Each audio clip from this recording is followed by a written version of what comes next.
ఏ తెల్ల తెల్లని పాలధారలల్ల పల్లె తెల్లారుతుంటదిరా గుళ్ళోని గంటలు కాడెట్ల మెడలోన జంటగా మోగుతూ ఉంటాయిరా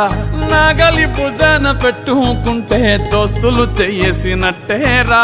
కొట్టు గోదా పక్కన ఉంటే కొండంత బలగం ఉన్నట్టురా చల్లగాలి మోసుకొచ్చెరా